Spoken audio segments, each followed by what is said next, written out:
사랑하는 성도님들, 우리가 하나님의 자녀이며 하나님의 상속자이며 구원받은 삶을 사는 것을 기억하기를 소망합니다. 오늘 본문 1절 말씀에 그러므로 이제 그리스도 예수 안에 있는 자에게는 결코 정죄함이 없나니 라는 말씀으로 시작이 됩니다. 이 말씀은요, 예수를 닮아가고 쫓아가는 게 아니라 그리스도 안에 있는 삶을 살 때, 그러니까 성령 충만한 삶을 살 때 결코 정죄함이 없다라는 말씀입니다. 예수님 안에 거하기 시작하면 정죄함이 없다는 건 이것은 법률적인 용어입니다. 처벌받을 일이 없다는 것이죠. 이제는 복역할 일이 없다는 것입니다. 빚이 없다는 것이죠. 정죄함이 없다. 이제 나는 빚 갚을 게 없다는 것입니다. 나는 이제 고소하거나 고발하거나 시달릴 일이 없다는 것입니다. 그런데 사단은 끊임없이 우리를 속입니다. 네가 그리스도인이 맞냐? 너 그런 짓을 하면서도 그리스도인이냐? 너 어제도 거짓말하지 않았냐? 너 오늘 아침에도 올 때 신호위반을 하지 않았냐? 불법 주차하지 않았냐라면서 하루 종일 우리를 괴롭힙니다. 사방에서 날아오는 화살, 비난의 화살, 시기의 화살, 질투의 화살이 그런 불화살로부터 우리가 안전하게 지켜지지가 않지요. 그런데요, 예수 믿는다는 것이 무엇입니까? 예수님이 내 안에 거하시는 일이라는 것입니다. 어떻게 내 안에 거하십니까? 그분이 보내주신 성령님이 내 안에 이미 들어와 계시기 때문에 우리가 거룩한 삶을 살 수 있게 된다는 것이죠. 바로 이것이 하나님의 자녀가 누리는 특권이라고 할 수 있는 것입니다. 예수가 우리 인생에 뛰어든 인생, 우리는 그러한 삶을 살아가는 것이죠. 무슨 말입니까? 우리가 예수를 믿기 시작한 그 순간부터 성령께서 우리와 함께 하셨다는 것이죠. 그러므로 잘잘못을 따지거나 정죄함이 없는 것입니다. 바울이 어떤 사람이었습니까? 바울은요, 누구보다 율법을 잘 지키는 사람이었죠. 그는 베냐민 지파였고 난지 8일 만에 할례를 받았고 가말리엘 문화에서 자랐습니다. 그렇게 떵떵거리며 자신의 그 고정관념에 빠져서 살았던 사람입니다. 그리고 하루 종일 뭘 생각한 것입니까? 자기 자신을 생각한 것이죠. 나는 율법을 잘 지켰어. 나는 열심으로 살았어. 라고 생각하고 있다는 것입니다. 하지만 그가 예수를 만나고 성령께서 철저하게 깨닫게 하시는 것이 있습니다. 그것이 무엇이냐면 이제는 율법을 드러내는 삶을 살지 않아도 된다는 것이죠. 잘잘못을 따지면서 살지 않아도 된다는 것입니다. 또한 자기 자신이 율법의 선생이라고 자랑하지 않아도 된다고 하는 것이죠. 그것을 깨닫게 된 것입니다. 우리도 마찬가지죠. 더 이상 내가 누구인지를 입증하지 않아도 됩니다. 왜요? 우리가 하나님의 자녀라는 그 사실, 상속자라는 그 사실을 우리는 알고 있기 때문에 그렇습니다. 누가 증언하신 것입니까? 성령께서 증언하여 주셨기 때문에 그렇다는 것이죠. 사랑하는 성도님들, 세상 사람들은 끊임없이 나를 증명하고 내가 이런 사람이라는 것을 자랑하기에 급급합니다. 그래서 성공하기 위해서 죽을 힘을 다해서 살아가죠. 사람에게 인정받으려고 무진장 노력을 합니다. 내가 뭔가 해내면 사람들은 와 대단하다, 대단하다라고 칭찬을 하죠. 그런데요, 질문해 봅니다. 그것이 영적인 일입니까? 육적인 일입니까? 사람들이 조금 나를 알아주는 그것 때문에 거기에 묶여서 이 세상 가운데 그렇게 피곤한 삶을 영원토록 살아가는 것 아니겠습니까? 사도 바울이 자신이 가지고 지켰던 율법, 사람들의 잘잘못을 따졌던 그 잘못된 그 버릇, 그것이 아무짝에 쓸모없다는 것을 그는 깨닫게 되었습니다. 바울은 하나님에 대한 전문적인 지식을 가지고 있었지만 끊임없이 그는 율법의 칼날로 남을 정죄하고 살았습니다. 왜 그렇습니까? 지식으로 하나님을 알았고 그리스도 안에 있다고 하지만 실상 하는 행동은 그리스도 밖에 있었기 때문이라는 것이죠. 사랑하는 성도님들, 우리가 그리스도 안에 있는지 밖에 있는지 우리의 언행을 보면 압니다. 밖에 있는 사람은 어떻습니까? 늘 자신을 증명하지요. 그래서 늘 긴장되어 있습니다. 늘 다른 사람한테 공격적입니다. 바로 그것이 밖에 있는 사람이라는 것입니다. 그러나 우리는 기억해야 합니다. 우리 2절 말씀을 함께 읽어보도록 하겠습니다. 2절입니다. 이는 그리스도 예수 안에 있는 생명의 성령의 법이 죄와 사망의 법에서 너를 해방하였음이라. 아멘. 육신에 속한 자는 어떤 자라는 것입니까? 죄에 속한 자라는 것이죠. 늘 옛것에 빠져 사는 사람이라는 것입니다. 그러나 우리는 생명의 성령의 법에 속한 자라는 것을 기억해야 한다는 것이죠. 바울이요 발견한 비밀이 바로 그가 자신이 목격자가 된 것입니다. 지금부터 잘 들어보십시오. 내 안에 지금 어떠한 일이 일어나는지 우리는 알게 되지요. 성령께서 우리와 함께 하시면 지금 내가 육신의 일에 힘을 쓰는지 영적인 일에 힘을 쓰는지 그것을 알게 된다는 것이죠. 생명의 성령의 법이 죄와 사망의 법에서 나를 해방하였음을 우리는 알게 된다는 것입니다. 그러므로 우리는 그리스도인 목격자요 증인이라는 것입니다. 증인은 내 안에서 지금 무슨 일이 일어나고 있는지 알고 있는 거예요. 알죠. 하면 안 되는 것을 알죠. 해야 되는 것을 알지요.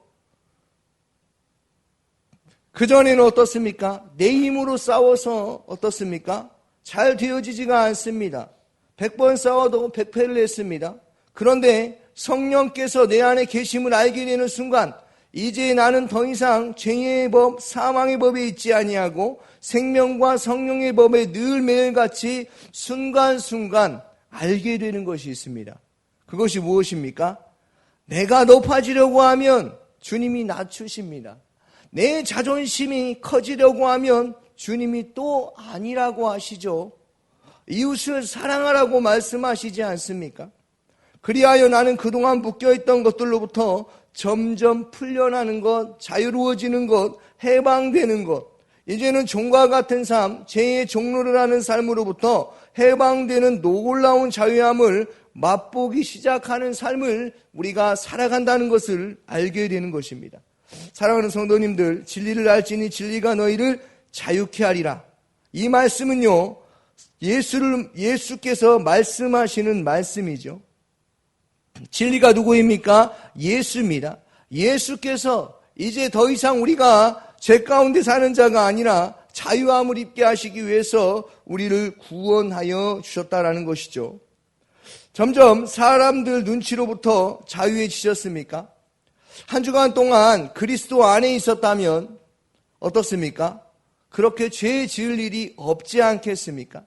한 주간 동안 하나님을 생각하고 하나님을 바라봤다면 어떻습니까? 우리는 어디를 가나 그 사람을 환영할 것입니다.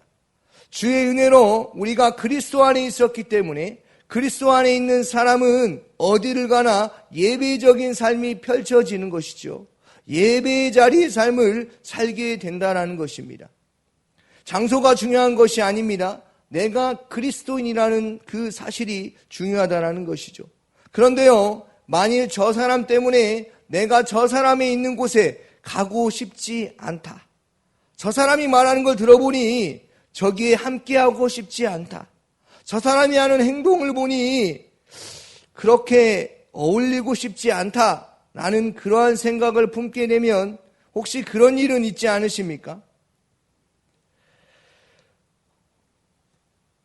교회 안에서만 경건하고 밖에서는 하나님 보시기에 부끄러운 삶을 살고 있는 것이죠. 스스로 나는 경건하다고 착각하고 있는 것입니다.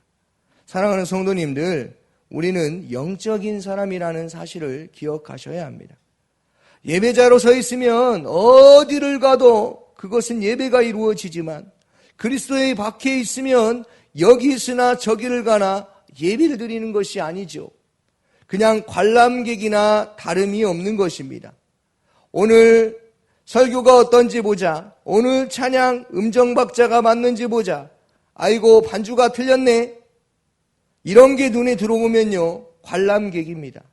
말씀이 들리지 않으면 관람객이죠. 마음의 중심이 하나님을 경외하는 마음이 없는 것입니다. 말씀을 사모하지 않기 때문에 말씀이 들리지 않는 것이죠. 그러나 우리가 오늘 말씀을 통해 기억해야 되는 것은 성령께서 우리와 함께 하신다는 것입니다. 성령께서 함께 하시니 말씀이 들리는 것이죠.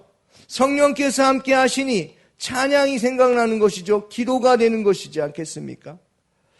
우리가 기억해야 하는 것은요, 우리는 하나님의 자녀라는 것입니다. 우리는 구원받은 하나님의 백성이라는 이 사실을 기억해야 한다는 것이죠. 내가 거룩하니 너희도 거룩하라라는 주님의 말씀을 기억해야 한다는 것입니다. 사랑하는 성도님들, 우리 예수께서 우리를 자유케 하셨습니다. 성령이 우리 안에 오고 내가 성령 안에 있으면 놀라운 일이 일어납니다. 그것은 자유함을 얻게 된다는 것입니다. 예수께서 이 땅에서 우리를 성전으로부터, 종교로부터, 예배의 형식으로부터, 우리를 죽음으로부터, 무덤으로부터 우리를 계속해서 불러내십니다. 3절 4절 말씀을 함께 읽어보겠습니다. 율법이 육신으로 말미암아 연약하여 할 수 없는 그것을 하나님은 하시나니 곧 죄로 말미암아 자기 아들을 죄 있는 육신의 모양으로 보내어 육신의 죄를 정하사 육신을 따르지 않고 그 영을 따라 행하는 우리에게 율법의 요구가 이루어지게 하려 하심이라. 아멘. 결론은 무엇입니까? 율법이 육신으로 말미암아 할 수 없는 걸 예수님께서, 하나님 아버지께서 아들을 보내셔서 율법을 마치게 하시고 율법을 완성케 하심으로 율법을 모두 마친 그러한 일들이 있게 되었다라는 것입니다. 놀랍지 않습니까? 하나님은 율법을 선물로 주셨습니다. 우리가 그 율법을 지키려고 하면 할수록 그것이 지켜집니까? 지켜지지 않지요. 그것을 지킬 수 없는 걸 알 때에 바로 우리가 하나님을 바라볼 수 있게 되는 것입니다. 구원이란 내 힘으로 할 수 없다는 것을 고백할 때부터 시작이 되는 것입니다. 그래서 예수님께서 나는 할 수 있다는 사람을 부르러 오지 않으셨습니다. 예수님께서 이렇게 말씀하셨지요. 나는 죄인을 부르러 왔느라 의인을 부르러 오지 않았다라고 말씀하셨습니다. 우리 5절 말씀을 읽어보겠습니다. 육신을 따르는 자는 육신의 일을, 영을 따르는 자는 영의 일을 생각하나니. 아멘. 육을 따르는 사람은 한마디로 어떻게 말할 수 있냐면 생각하는 사람이라고 말할 수 있습니다. 돈을 생각하는 사람이죠. 이 사람은 온통 돈에 관심이 있습니다. 어떻게 해야 돈을 많이 버는가? 이문을 많이 남기는가? 하루 종일 그것만 생각합니다. 권력에 관심이 있는 사람은 어떻게 저 사람이 힘이 있나 없나, 저 사람의 실세가 아닌가, 어느 라인에 서야 내 자리가 오랫동안 보존이 되는가, 어떻게 누구하고 친해야 내가 진급이 되는가, 하루 종일 그 생각만 합니다. 나를 힘들게 했으면 어떻게 복수할까 고민합니다. 자존심이 상하면 분을 해가지도록 품습니다. 바로 이 사람이 육신에 속한 사람이라는 것이죠. 그렇다면 성령을 따라 사는 사람은 누구입니까? 그것은요, 영의 일을 생각하는 사람이다 라고 말합니다. 영의 일은 무엇입니까? 그것은 하나님의 일입니다. 예수께서 나를 보내신 자를 믿는 것이 하나님의 일이라고 말씀하셨죠. 믿음으로 하는 일이 하나님의 일입니다. 누구를 믿음으로 하는 것입니까? 하나님이 나의 구원자가 되신다. 예수가 나와 함께 하신다는 그 예수를 믿는 믿음 안에 사는 사람을 말하는 것이죠. 그분을 믿으면 그분의 마음, 그분의 뜻, 그분의 계획, 그분의 생각이 깨달아지기 시작하는 것입니다. 사랑하는 성도님들, 주님을 바라보시기를 소망합니다. 우리의 마음의 생각이 어떤 것이 가장 많이 앞서가는지 오늘 한번 말씀을 통해서 자신의 신앙을 점검해 보시기 바랍니다. 우리는 욕에 속한 사람이 아니라 영적인 사람인 것을 기억하시기를 바랍니다. 성령 충만한 사람은 어딜 가나 끊임없이 그 마음이 하나님을 향해 있습니다. 순간순간 하나님을 인식합니다. 그때부터 하나님을 바라보기 시작하는 삶이 시작된 것입니다. 영의 사람들은요, 하나님을 생각하고 하나님을 따르기를 결단하고 하나님을 쫓아 사는 삶을 살아간다는 그 사실을 기억하시기를 바랍니다. 사랑하는 성도님들, 영의 사람이 되기 위해서 하나님의 일들을 생각하시고 늘 승리하는 삶을 사시기를 소망합니다. 육의 생각을 버리십시오. 만일요, 이 순서가 안 바뀌잖아요. 그러면 육의 사람으로 살 가능성이 많이 높습니다. 기억하십시오. 우리는 하나님의 사람이다. 육신의 생각은 어디까지 시작이 됩니까? 6절, 7절, 8절 말씀을 함께 읽어보도록 하겠습니다. 육의 생각은 사망이요 영의 생각은 생명과 평안이니라. 육의 생각은 하나님과 원수가 되나니 이는 하나님의 법에 굴복하지 아니할 뿐 아니라 할 수도 없습니다. 육신에 있는 자들은 하나님을 기쁘시게 할 수 없느니라. 아멘. 육신의 생각에 대해서 말하고 있지요. 육신의 생각은 사망입니다. 하나님과 원수가 됩니다. 생명의 성령의 법에 굴복하지 아니합니다. 하나님을 기쁘시게 할 수 없는 것이죠. 육신의 생각은 아무리 해봐야 죽음에 이르는 길이라는 것입니다. 그러나 영의 생각은요, 생명의 길이고 평안이라고 말하는 것이죠. 주님이 제자들에게 이렇게 말씀하셨습니다. 평강이 있을지어다. 사랑하는 자들아, 복된 자들아. 사랑하는 성도님들 혹시 불안하십니까? 그것은 예수님 밖에 있기 때문에 그렇습니다. 왜 잠이 안 오고 근심이 그렇게 많습니까? 그것은 예수님 밖에 있기 때문에 그렇습니다. 왜 그렇게 걱정 근심이 많습니까? 그것은 내 안에 내가 더 커지기 때문에 그렇습니다. 성령님이 내 안에 계시면 어떻습니까? 하나님과 교제가 이루어지는 것 아니겠습니까? 성령은 말할 수 없는 탄식으로 우리를 위해서 기도하시는 분이십니다. 우리의 연약함을 아시고 늘 우리를 위하여 기도하십니다. 우리를 낮추시는 분이십니다. 앞으로도 점점 더 낮추실 것입니다. 점점 더 우리가 그리스도인으로서 하나님의 자녀로서 자라게 하시기 위하여서 점점 더 겸손하게 하실 것입니다. 하나님과 연합하게 할 것입니다. 우리 11절 말씀을 함께 읽어보도록 하겠습니다. 9절, 10절, 11절 말씀 읽고 마치도록 하겠습니다. 만일 너희 속에 하나님의 영이 거하시면 너희가 육신에 있지 아니하고 영에 있나니 누구든지 그리스도의 영이 없으면 그리스도의 사람이 아니라 또 그리스도께서 너희 안에 계시면 몸은 죄로 말미암아 죽은 것이나 영은 의로 말미암아 살아있는 것이니라. 예수를 죽은 자 가운데서 살리신 이의 영이 너희 안에 거하시면 그리스도 예수를 죽은 자 가운데서 살리신 이가 너희 안에 거하시는 그의 영으로 말미암아 너희 죽을 몸도 살리시리라. 아멘. 사랑하는 성도님들, 오늘 로마서 8장 말씀을 1절부터 쭉 끝까지 읽어보시기 바랍니다. 그리고 생각하시기 바랍니다. 생각에서 우리가 살아간다는 사실. 생각에서 어떻습니까? 몸이 움직이지요. 머리에서 깨달아지고 가슴에서 어떻습니까? 결단하고 움직이게 되어 있습니다. 오늘 우리가 이 말씀을 묵상하시면서 나는 하나님을 기쁘시게 할 것인가? 사람을 기쁘시게 할 것인가를 생각해 보시기 바랍니다. 육에 속한 사람인가? 영적인 삶을 살아가는 것인가? 이것들을 점검하시기를 소망합니다. 그래서 이것들을 점검하시고 오늘 주 안에서 언제나 우리와 함께 하시는 그 주님과 교제하는 삶을 사시기를 주님의 이름으로 축원합니다. 아멘. 오늘 새벽에 주신 말씀을 묵상하면서 함께 기도하기를 원합니다. 성도님들의 가정과 직장을 위해서 기도하여 주시고 승찬마을과 종근마을과 마을장과 순장과 순원들을 위해서 담임 목사님의 건강과 성령 충만함과 사모님과 자녀들을 위해서 기도하여 주시고 필리핀 단기 선교를 위해서 기도하여 주시기 바랍니다. 참여하시는 모든 분들이 성령 충만함으로 준비할 수 있도록 기도해 주시고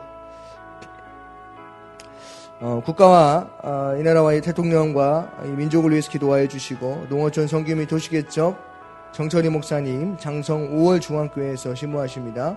선교단체 및 기관 극동방송을 위해서 함께 기도하며 나아가도록 하겠습니다. 기도하겠습니다.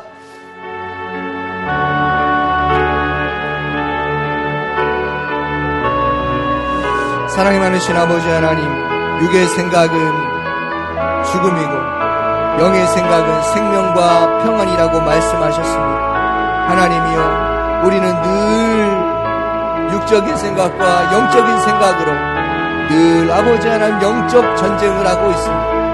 하나님 아버지, 하나님을 향한 생각, 하나님을 향한 마음, 그것이 중요한 것입니다.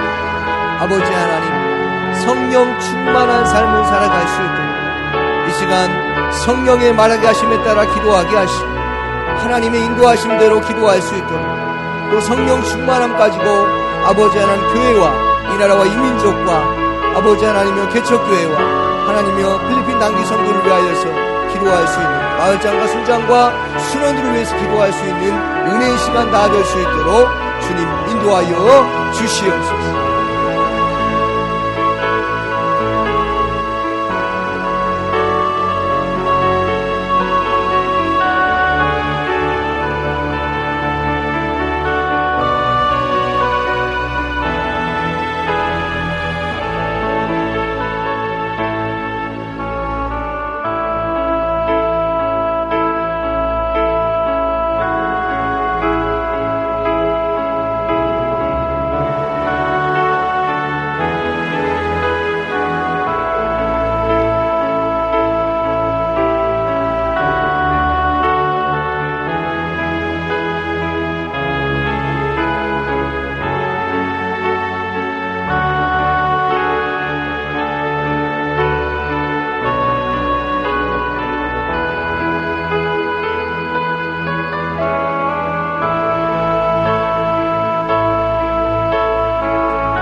아멘.